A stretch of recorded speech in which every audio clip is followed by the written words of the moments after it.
A delayed video game is always a bummer. By nature, players are an impatient lot, and it's always easy to assume the worst when a AAA game gets pushed back a few months for polish and further development time. Doom Eternal is a good example of that old saying, good things come to those who wait.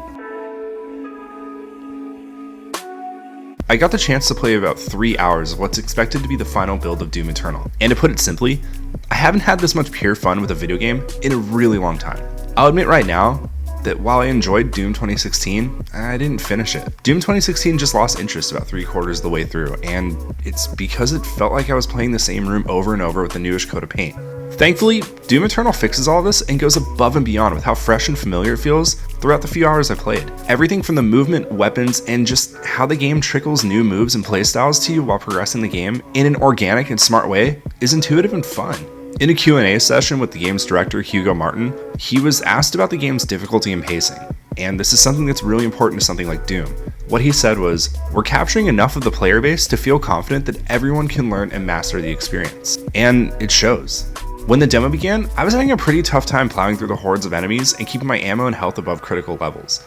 While I'm not about to compare Doom Eternal's difficulty and player skill progression to that one game everyone compares everything that's remotely challenging to, and I'm not even going to say it, but you know what I'm talking about, right? Doom Eternal does an excellent job of letting the player slowly get better at the game and feel that sense of confidence when you can easily handle the same enemies that gave you trouble beforehand without having to rely on a stat boost or a better gun. The placing and general player education through short, stress-free tutorials and non-combat traversal areas really worked, and within the first hour, I was playing the game more skillful and stylish than I was ever able to play 2016's Doom.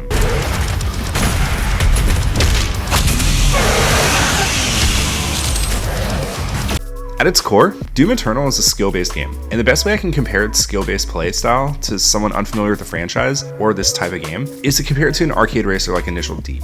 While you may be able to upgrade your skills for larger splash damage or do some more damage from your weapon mods, ultimately player skill and how you aggressively traverse the combat arenas and exploit enemies' weaknesses is how you'll truly progress and have the most fun with Doom Eternal. Kind of like a driving game. If you get really good at drifting, you're going to beat faster cars. In my brief 3-hour demo, I was able to collect 4 weapons, a few mods and abilities such as a double air dash, and a flamethrower that allows enemies to dispense armor chunks when I shoot them.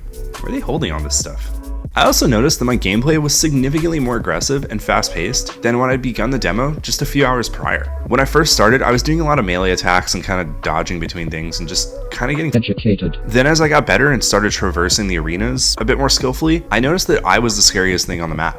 The story in Doom Eternal seems to be a bit more in your face this time, but also easy to avoid and ignore if you're just in it to shoot and slice some demons. But if you want to take a deep dive into the lore, there's tons of backstory and profiles in your codex to keep you satisfied. They really went all out with this one. The environments are substantially more alive, and almost every nook and cranny is telling you a story of what happened before the Doomslayers showed up. During that same Q&A with the game's director, Hugo Martin, he stated that this time around, the developers took the time to address the biggest issues in the first game's pacing and overall repetitive environments, to make sure that Doom Eternal's 22+ hour campaign is full of fresh and interesting environments and encounters that encourage player exploration and, most importantly, experimentation. This was most evident in the few extremely platforming and kind of environmental puzzle sections that were there just to kind of break up the monotony, but also teach me new skills. I didn't really use the vaults when I first saw them in arenas, but once I had to actually use them to get from point A to point B, I found myself taking advantage of them when I started fighting enemies. And quite frankly, this is so much better than a boring tutorial, because I hate those.